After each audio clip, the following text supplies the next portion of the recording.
Hi friends, this is our fourth video because your third video is French with Teacher Ode since it's Tuesday. And we are going to talk a little bit more about our crustacean friends. Did you get your crab done yesterday? Okay, I can't wait to see on Thursday. And then let's take a look at that word crustacean. Let's count the syllables with that. Crustacean. How many syllables? 3. You've got it.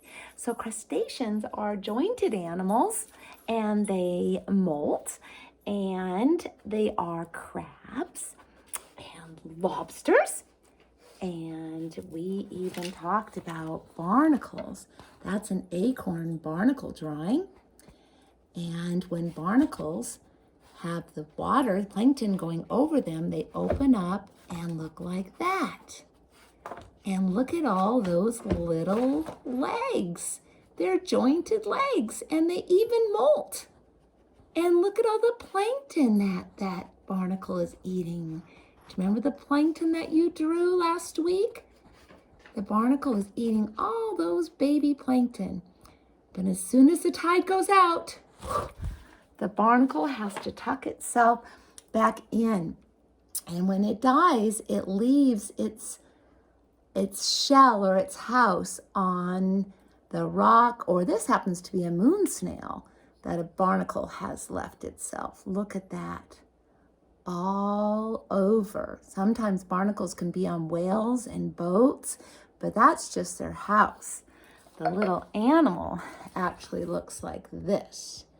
And you'll be making a barnacle tomorrow with Teacher Christy. I think you have a picture of a barnacle in your packet.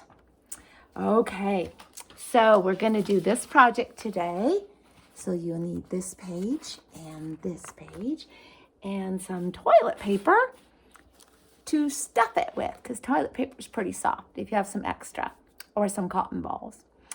All right, but before we begin, I want to read a very special story called Kermit the Hermit. This book belongs to Grandma Dorothy. And she just loves this story because at the very end, this very selfish crab who never ever shares happened to share something so special with a little boy. So the story goes like this. There are lots of rhyming words. It's a little bit long. I think it's going to last about 10 minutes. So get comfy in your chair or a couch or a pillow, and here we go. In Monterey Bay, there was a jumble of rock stacked up. Do you see Hermit? Or Kermit? His name is Kermit. Sorry about that, guys. Across the dock. The king of this castle was an old crab named Kermit. He lived all by himself in a cave like a hermit. There was never a crab who was 1/2 as selfish or 1/10 as mean as this thick, crusty old shellfish. We learn about kindness in our school, guys. That's why it's kind of hard for me to hear about someone so mean and unkind. What made Kermit greedy and grumpy that way was the shortage of food everywhere in the bay, for a crab must depend on what he can find, small scraps and tidbits of any old kind. To Kermit each day meant a fight for survival with every last seagull and crab as his rival. So as he'd find food, it looks like those seagulls would take it from him, doesn't it, guys? Look at this. What is he pulling on? And look at the other crabs pulling on it too. Unless it is cured, sometimes greediness grows. Where it finally stops, alas, nobody knows. And before very long, Kermit grabbed everything from a rusty padlock to a ball of kite string, a broken jackknife, and a pair of old shoes, things that a crab couldn't possibly use. Why would he take those things, guys? Look at all the stuff he stored. And in his cave, it became crammed without 1 inch to spare. There was just enough space left for Kermit in there. Like an old miser, he wanted a lot of something or other. He didn't care what. And he'd have been greedy the rest of his days if an odd twist of fate hadn't changed Kermit's ways. Ooh, do you see there's some barnacles on the rock. This is what happened. See the tin can? And here's Kermit. A remarkable change in old Kermit began with an everyday thing, just a battered tin can. A pork and bean can that had been tossed away far out in the sand dunes that bordered the bay. And since the old miser had never been told that bright things that glitter are not always gold, where's the tin can? There it is. Kermit thinks it is gold. So he crawled off the rocks and onto the land, then over the hilly, broad stretches of sand. Oh boy, look at this. And not until Kermit was next to his prize did he realize a trick had been played on his eyes. "Oh, why, you phony old tin faker," he said. "Rubble like you should be tossed in a dump." It wasn't gold, my guys. Then the crab spied a dog who was heading his way. The dog was exploring and trying out smells, sniffing at driftwood and empty clam shells.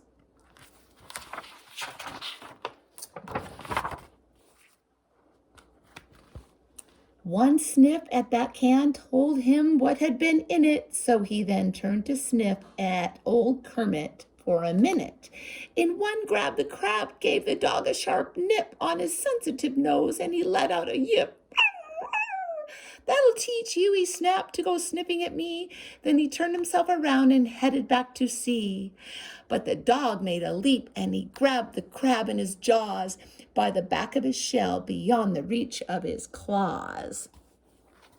"Put me down," yelled the crab. "Put me down, you big brute, or I'll give you another good pinch on the snoot." Oh no, friends, look what the dog's doing. "What a horrible end," Kermit said with a groan, "to be buried alive like a worthless old bone." Then just as the dog dropped the crab in the hole, a boy happened to come by with a long fishing pole. "You old hound, what a mean thing to do. Now how would you like to be buried?" "You? You're too nice of a dog to do something like that." Then he scooped up the crab in his tattered straw hat, and he trotted down the beach to the edge of the sea. Flipping his hat, he set old Kermit free. Oh boy, look at Kermit sitting here. Wasn't that a kind thing to do, guys? Oh, how could I ever repay that boy for saving my life? A nice reward could be a bike. But how can a crab ever buy a bicycle? I don't have any money, not even a nickel.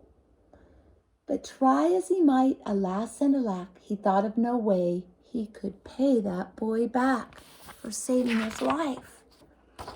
The next afternoon, as he crawled on the rocks, here's the boy fishing.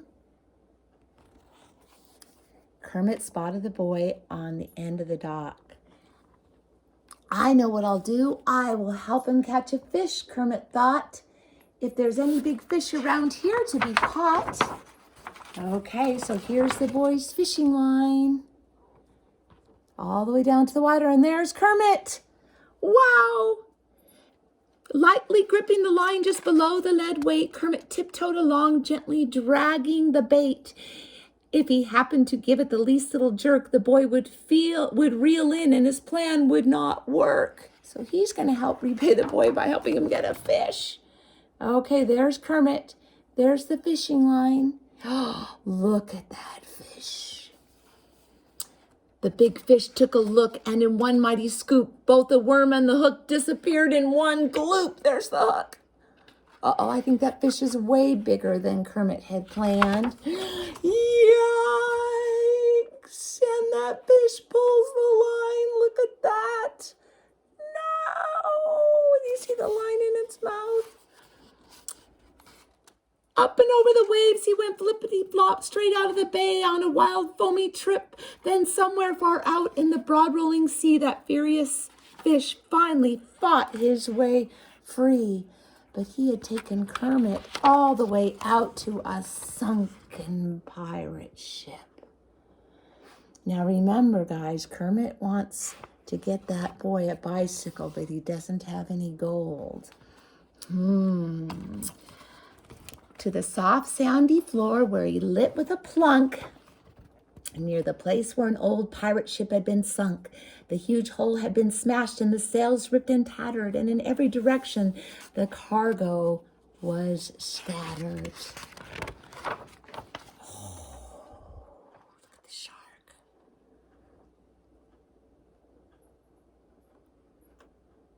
There's Kermit. There's a chest.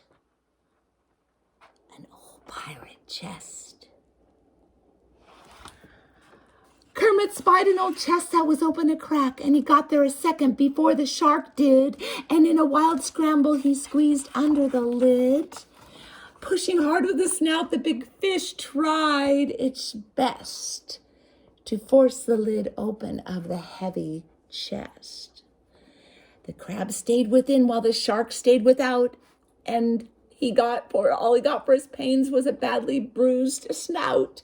And he finally turned tail, then away he went tearing in search of a school of sardines and some herring. So he left Kermit alone, and look what was inside that pirate chest. Wow, heaps of gold. Wow, it can't be much more than 2 miles from shore, though. Anyway, all this gold treasure is mine now. I just have to haul it back to my castle somehow. With a coin in each claw, he set out for the bay with his life in great danger each step of the way to bring that gold back.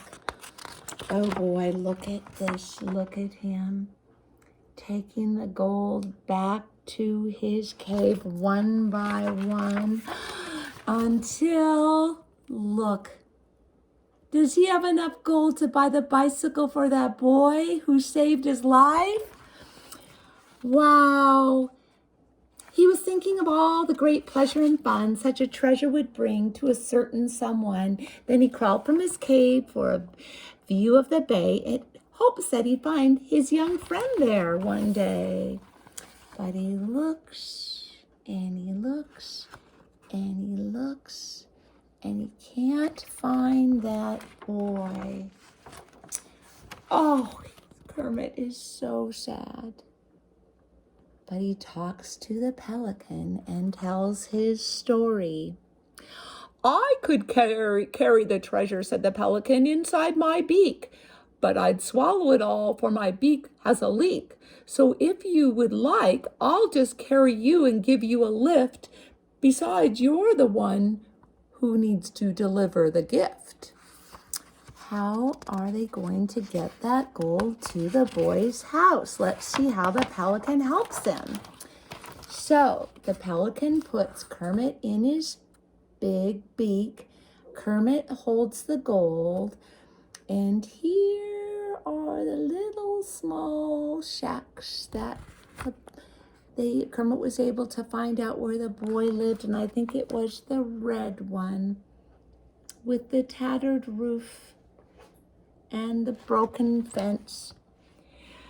Below was a small cottage painted barn red beside the train track, as the pelican said. That poor people lived there was easy to see, for it was the one house without the TV. Long time ago, if you had a TV, you had to have an antenna to get reception so you could get a good picture. Okay, look what Kermit is doing. He is putting the gold down the chimney with the help of the pelican. As the pelican came to a fluttering stop alongside the chimney, he let the coins drop. They fell to the bottom, the two friends could tell, for the pot-bellied stove went kerbonk like a bell. Then inside the house was great excitement below. Why, it's gold, it's real gold. They could hear somebody shout. Look at, they came out and they looked up, up, up, up, up. Look, in the very corner, you could see the pelican holding Kermit. They had no idea that the pelican had helped Kermit deliver the gold. And now that boy can buy a bicycle. Soon they had a TV set and all sorts of toys, such as dolls for the daughters and bikes for the boys. All the rest of the gold, which was quite an amount, they put safely aside in a savings account. For the wise daddy said, it's not every day that gold is dropped down the chimney that way. Oh, friends, from a selfish, unkind Kermit the Hermit turned his heart into a loving, kind, compassionate crab. And the pelican helped him. We learned so many different lessons because the little boy helped him first. So remember, love is something, if you give it away. That boy helped Kermit from the hole that the dog was going to bury him. He helped him, and then the crab returned the love. So love is something, if you give it away, you end up having more. I'll see you in the next video. We'll make a crab.